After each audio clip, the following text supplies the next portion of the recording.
Hi, my name is Nicole Jones, and I'm here at Pubcon Vegas 2013 with Scott Stratten. Hi, Scott. Hi, how you doing? Good. Good. How are you enjoying your time at Pubcon so far? Awesome, it's Vegas. So I am a longtime Pubcon person. So this is my fifth or my sixth Pubcon I've spoken at. Multiple here in Vegas, Austin, Hawaii. Great event, great people, and great audience too. Yeah, love it. So you gave a keynote this morning. I did. We call it a smackdown, I think. But yeah, we yelled at some people, woke them up, and hopefully didn't kill any kittens doing it. Do you want to tell me a little bit more about that book? I saw it and I had to pick one up just because of the name. Yeah, so it's QR Codes Kill Kittens. It's the only, I think, the only business picture book out there.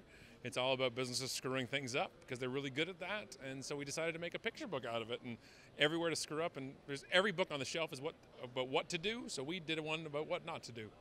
I think marketing fails are a big, a big hit. And they're plentiful Yeah. all the time, and we're happy to take advantage of that. So what's with the QR codes? Are you just hating on QR codes in particular? Oh, or? as I say in the book, I come to praise them, not to kill them. I love the idea of them, and the problem is it's like my defining piece of how marketers we do things, not because we should, but because we can. And I think QR codes have great potential. But like I said on stage, that's like me as a teenager. I had great potential, which means you suck now at what you do, and that's a different. I think QR codes are very good in closed systems. I think they're great, on concert tickets, and if everybody's got a scanner at a hospital on a wristband, because they're really robust at holding information. But when your audience, when your market, the stat I show, which is like 3.6% of people in North America would ever scan a QR code at this moment in time, it's not exactly a large audience for you. So you have to, I always say, think before you QR code. That's a good tip. So from your UnMarketing book, I've read tidbits online, and I really appreciate what you do and the message that you get across. Not just because you have 10,000 people on your email subscribe list, you shouldn't just throw, like you said, you shouldn't just do it because you can. Right, you don't abuse them for sure, because it's a privilege. It's a privilege or an honor as us as content producers to have an audience. Right. I think they really got it, especially for your audience. And that's a big point I really want people to hear, is that it's an honor to have an audience. Yeah. And we don't want to abuse that, right? We always think of, we talk about leveraging audience and capitalizing and monetizing, and I understand that. I'm in business. We're all in business. But to understand that we always have the audience is the value. Yeah. And I don't mean value as in monetizing them. I mean value as in, if it wasn't for them, we're writing to ourselves. Yeah. We always have to remember that. That's a good point. Yeah. Trying to think of what else I wanted to ask you. Can you tell me, so you talked about in your keynote, you talked a little bit about the QR code. Yep. I heard you got some laughs. We did. Yeah. It's my job. I'm sad that I missed the Well, laughs it's the and example of the QR code on the billboard on the side of the freeway, right? Where you're driving and you gotta, scan it. That's a terrible idea. Motion plus distance does not equal good scanning. It's the QR code in the airline magazine, when in the airline in the sky, where you can't scan it because you. This is what I'm getting upset again. Yeah. So it's the QR code on the mall door that says scan for the mall Facebook page, and when you get close enough to scan it, the door automatically opens, and you can't. It's like a cruel joke.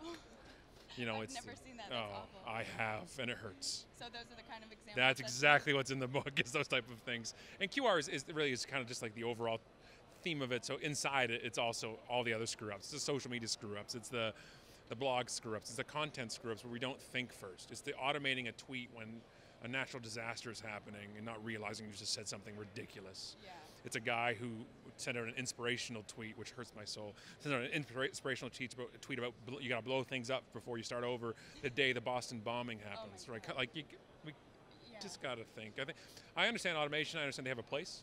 I understand that we all have a place in tech in certain ways, but we got to also be human. We can't forget to be people, because that is our audience, and they react certain ways. So we gotta be careful. Yeah. Whenever I see brands just kind of throwing out, like, it's 3 o'clock, they're expecting a tweet on our XYZ big post. Like, it's the why timing. Don't you just engage, like, get in there, get in the community. If you see people are talking about this huge thing that someone launched today, engage, talk about it. People will talk back. But it's like all the studies we see about the best time to blog, the best time to send a newsletter about a blog, where I tell people my only line is the best time to blog is when you have something to say, and when you don't, you don't. And people say, okay, so like Tuesdays at 11's good. I'm like, no, you don't. Oh, I don't. You can't really plan out when you're it doesn't. No, we got to think. We got to think before we do, please. That's a great message. Can you, I don't want to take up too much more of your time. That's okay. Anything else from your keynote that we can kind of summarize for anyone who's not here? I think that it comes down to everything is about just think before we do in marketing. That tech is amazing. I love tech when it comes to marketing and online. I've been on the internet since '94. I love everything about it and hate everything about it. But we just got to stop from thinking what value is it bringing our audience, and that people share content. Okay, right. People share content that's good. They don't share just content. There's two different things. Yeah. Just putting up content all the time doesn't do anything for us. When we do good content, I don't even know SEO. This is an SEO frickin' event. I know nothing about SEO except that I know that when I write something that's good, people share it, and when they share it and link to it, that's good for SEO. Yeah. That works for me. It always works for me. You should write for the audience, not for write for the audience to want it. Nobody ever. Not writing for the bots. Nobody ever read a blog post and said that's kind of boring and mediocre, but it has great keywords. Right? Nobody's ever said that. That's it. Yeah. I love that. That was great. I'm going to share that with my whole family. No, never. Friends don't let friends write blog posts because of keywords. I'm going to tweet that out right now. Please. I have something to say. Good. I had a good question for you. And now how'd you get into all this? So you said you don't really talk, or you definitely don't focus on pleasing the spiders. Well, so how'd you get into? When I showed, I created the no site. So it's the instantnobutton.com or no.com, which is n plus 15 O's. It's just a button, you press no, and it just yells no. And it's gotten 20 million. The dramatic, yeah, no. It's a Darth Vader screaming no. It's 20 million people have downloaded it. And I actually have the audio right on my phone here. 20 million people have downloaded it. I didn't do anything. I didn't promote it. I didn't share it. It just happened. So that's where I get famous for that. Let's see if I can play it for you. Hang on a second.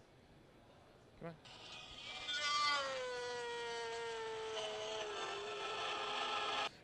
Now available as an Android app. So, but for me, like, I didn't do any SEO with that, but I hold the #1 ranking for every version of the word no except for no. Just N-O-O, N-O-O-O-O, N-O-O-O-O, they're all mine. You see that top of that site, I get that. No SEO is because people love it and they share it. So I've been doing the online stuff for that long because I've been doing internet marketing for that long. I used to do viral, I used to do a lot of content stuff, but we did viral videos for the most part. Right, and so in UnMarketing, you'll see there's a whole thing about how I screwed up viral so badly, and what I learned from it. I'm curious. I gotta. It still hurts right here, but yeah, and that's where we did video before video was out. Before YouTube, we did like the slideshows, the animated slideshows, and got 60 million views of all these things, and how we did it and why. And again, people share content they like, and they don't share it because you want them to. Yeah. So email marketing. Do you have any good advice for me? I'm an old school email marketer, and old school in what sense? Meaning I've been doing email marketing, but when it was exciting to get an email. Remember that day? Yeah. Back in the day when you got an email, you're like, nice, I got somebody cares, and now you're like, email, I'm gonna die, it's killing me. Where I used to have a list of 300,000 people, a motivational space, and I abused the list, and I killed the list because I did affiliate stuff, and there's nothing wrong with affiliate stuff if it's done right. I just killed it because I wanted to make money. And I eroded the list so hard that at the end of it, I had 100,000 people left that were never opening it anyways. And that's the thing about email marketing. It's not, subscription rates to me don't matter. It's that open rate, it's a click-through rate, because are people reading dormant emails to me is huge. And when people say, when's the best time? We have all these studies. There's I think I've seen 6 studies that say the best time of day to send an email. And it's literally, it's midnight to 4 a.m., 4 to 7, 7 to 9. Every study will have one different time slot. So it's Tuesdays at 2 p.m. is the only time never to send email, apparently, between all these studies combined together. Interesting. But playing off what I said before, nobody shares that content because it's Tuesday at 1. And here's the problem. We think our problem is our time of sending the email or our subject line, which is all important, but maybe it's just because it's crap.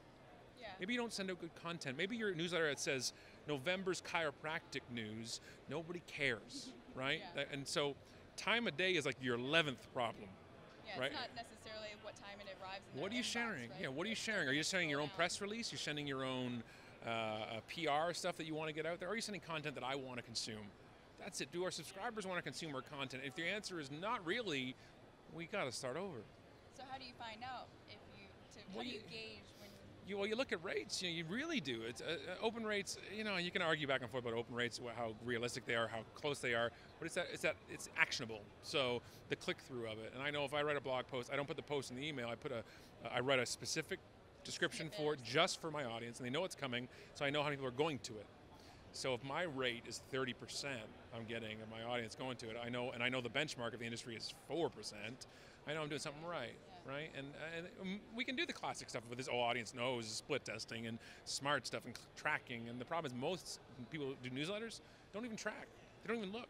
They just send it out and just think it's the way it is, right? And it's not. So do you think like A/B testing? Huge. Is the best, trying something and seeing what.